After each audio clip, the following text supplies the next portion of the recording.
assunto de hoje, telespectador, se você não acompanhou o programa desde o início, por isso que eu fico preocupada com as coisas que são ditas, para que todo mundo fale, para que todo mundo tenha chance. É a nova imagem de Cristo. Cristo, uma pessoa que mudou o mundo ocidental. Ele mudou tudo, mudou a política, mudou o calendário, mudou os rumos da história, ele mudou a cabeça do Ocidente. O mundo ocidental é hoje o reflexo dessa pessoa que só viveu 33 anos e que, à medida que o tempo passa, até filmes são feitos mostrando ele sob uma nova ótica, mais humanizado. A igreja está se humanizando, está mudando, outras religiões estão aparecendo, até no Brasil. Estamos discutindo essa imagem de Cristo. Não é isso? Isso não é preocupante, Paulo Coelho, para mim? Eu acho que você tem razão de ficar preocupada, mas acho que todos nós aqui estamos com esse pinguinho de preocupação também. Porque todos nós, de uma maneira ou de outra, temos também o dever e o direito de expressar nossos pontos de vista sem ferir a fé alheia. Eu acho que basicamente, não é verdade? Cada um colocando claramente o seu ponto de vista, tudo terminará bem, já que eu acho, particularmente, que Cristo está presente. A preocupação da Gilson também, quer dizer, Gilson, eu acredito que se por acaso nós estivéssemos indo ao ar há 30 anos atrás, era uma coisa. Eu acho que hoje a cabeça das pessoas, Gilson, é mais aberta. Existem várias frases na Bíblia, por exemplo, Cristo diz lá, está todo mundo aqui, todo mundo lê a Bíblia, quem não odiar seu pai e sua mãe, bababá, bababá. Está lá isso. A gente não pode aqui chegar e dizer, que Cristo mandou a gente odiar o pai e mãe. Claro que não. Evidentemente. Ele disse, quem não odiar o quê? Ele disse? Ele disse na Bíblia, quem não odiar seu pai e tua mãe, não será digno de mim. Não, por amor a mim. Mas você não precisa. Por amor a mim.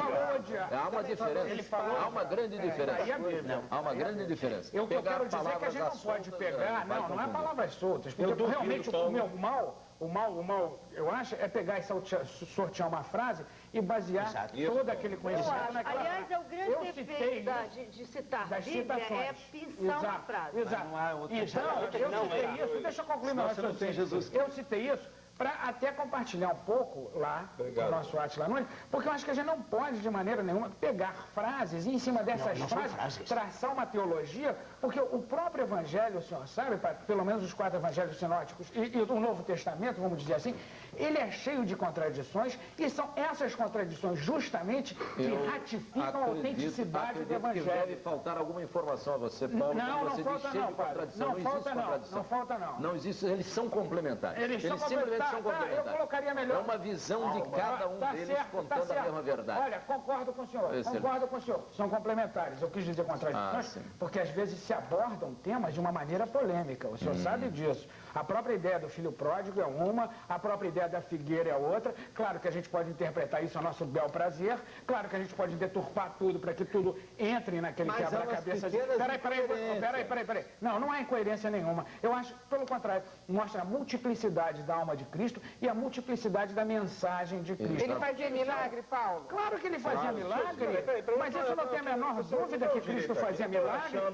Com todo o respeito e carinho ao Padre Jesus Hortal, ele é tão afável, mas parece que de repente ele me passou como proprietário e dono absoluto do conceito de cristão. Cristo aceitava a comunicação com os espíritos. Ele vai para o monte, ele vai para o monte, entra em contato com os espíritos, ele expulsa os demônios, O que é o demônio?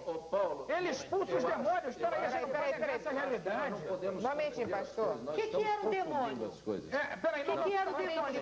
O espírito demoníaco é uma coisa e o espírito de que está falando... Pastor, um momento.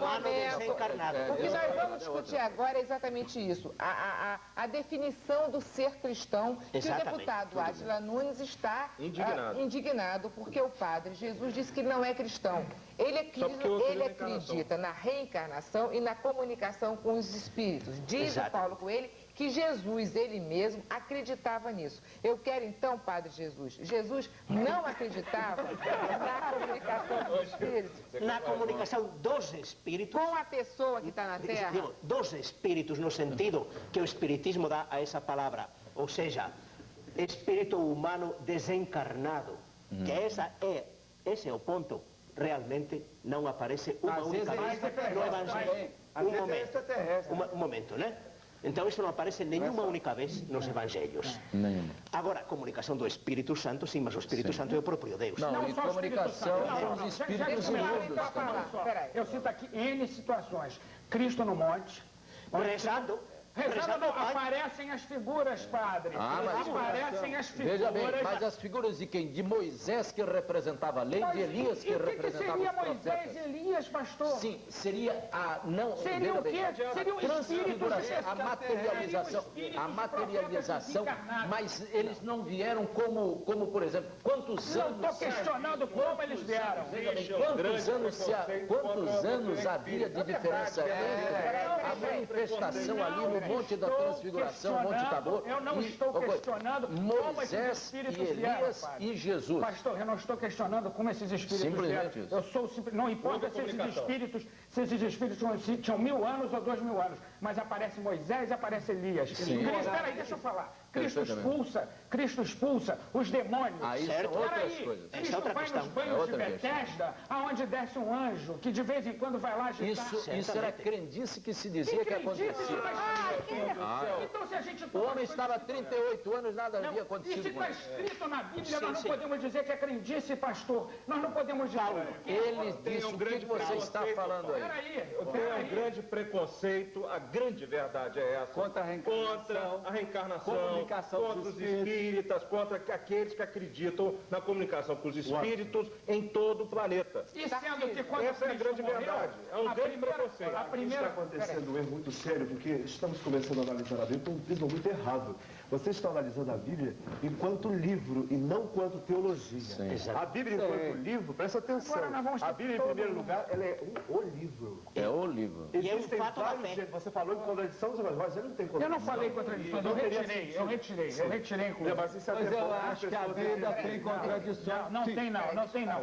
Olha, isso é até bom porque as pessoas normalmente, então, por exemplo, muita gente acha, eu normalmente pergunto nos estudos de Bíblia nas paróquias, eu faço sempre essa pergunta, todo e qualquer contato com a Bíblia, posso dizer que foi um contato com a palavra de Deus? Todo mundo diz, sim, claro.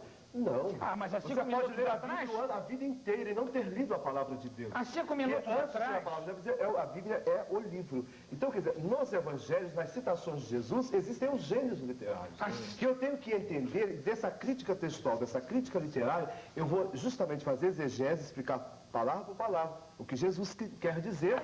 E a igreja agora, que nós chamamos, inclusive, a tio Padre sabe muito bem, né? O Audilius Fidei, a fé. O que é a fé que o Padre Hortal está colocando não é a fé do Padre, nem do Papa João Paulo II, nem de bispo nenhum, mas a fé de toda a igreja que reflete, que pensa e que chegou a uma conclusão de fato. Agora, isso é a fé, tem vamos dizer assim, o seu condicionamento enquanto algo, por exemplo, que eu creio, o meu crer, ele tem aspectos que eu posso, de fato, comprovar, que justamente são as experiências que o povo chegou a conclusão, o povo primitivo. Com todo respeito pela sua posição, entende? Eu acho que a única pessoa capaz de interpretar a Bíblia é quem a lê.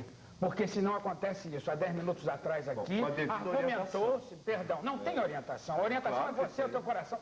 Deixa eu expor o meu ponto de vista, e o seu é diferente. Entende? Há 10 minutos atrás aqui, argumentou-se que para se aceitar ou não todas as teses de Cristo, se precisava ler a Bíblia. Agora já está se argumentando que para se aceitar tem que se saber interpretar a Bíblia. O pastor, com todo respeito, falou que espíritos de 1000, 2000 anos não são espíritos. Mas é verdade o seguinte, na verdade... Não me deixaram dizer, não me deixaram explicar. Ele disse uma coisa muito certa, eu tentei colocar a coisa, me interromperam e eu não pude falar. Eu acho que alguém tem que me dominar. A única coisa, veja bem, como eu disse, eu falei aqui... Porque a verdade não é uma coisa subjetiva. Não, mas deixa eu falar, deixa eu concluir então meu ponto de vista, porque essas coisas, como disse a Gil, momentinho, Paulo tem que acabar.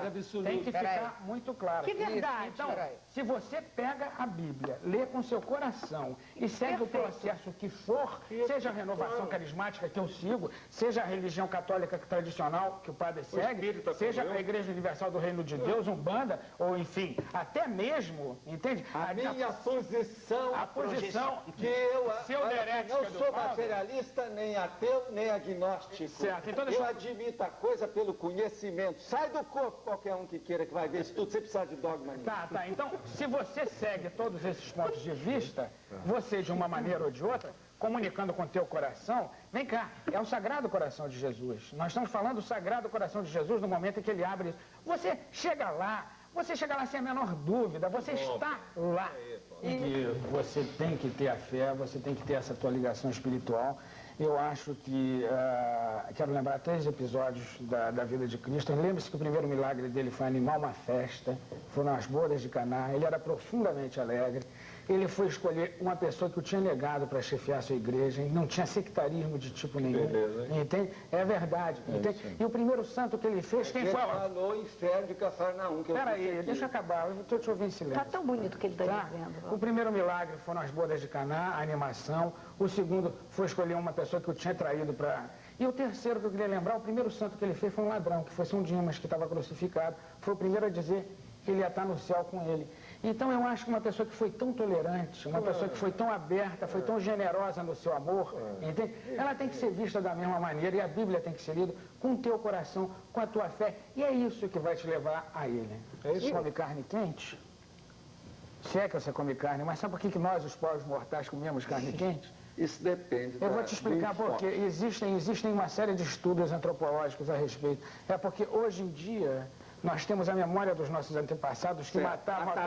Deixa eu acabar, vô. Que matavam o animal e comiam a carne.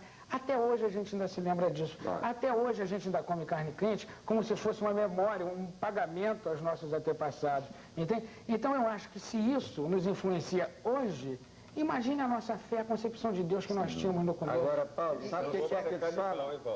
Sabe o que é que eles falam sobre esse negócio de carne? Que é o seguinte, a pessoa, olha só, a pessoa que acha-se com o direito de comer a carne de um irmão inferior, no caso o animal, o porco, a vaca que está aí, ó, tudo mais aí no restaurante, ela também então se coloca numa posição que o extraterrestre que chegar aqui, que se considera superior e a gente inferior, é lógico. Socorro! É isso que ele chega o bicho. Ah, meu Deus do céu! E se defende internacionalmente. A todos, é segunda-feira, dia 29 de maio, no IBAN, no auditório de IBAN, às 21 horas. Eu vou estar lá para discutir, né, um pouco todas essas especulações que nós temos a nível do espírito. Gostaria de convidar o telespectador. Claro. Vale a pena, me perdoa. Agora o programa acabou. Você não vai ver o pastor Paulo, não, porque você vai ficar no jornal aqui da Bandeirantes, vendo o Paulo Branco fazendo o Jornal Local, tá? Não vai... Olha, Jornal Local, depois do Canal Livre, depois do Jornal Bandeirantes, maior confusão Estados Unidos e Brasil com a história de retaliação de produtos comerciais. Não perde o Jornal Bandeirantes. E eu vou estar em São Paulo segunda-feira, fazendo um Canal Livre sobre a questão dos ônibus e das empresas e da estatização das empresas de ônibus em São Paulo, tá bom? Então tá.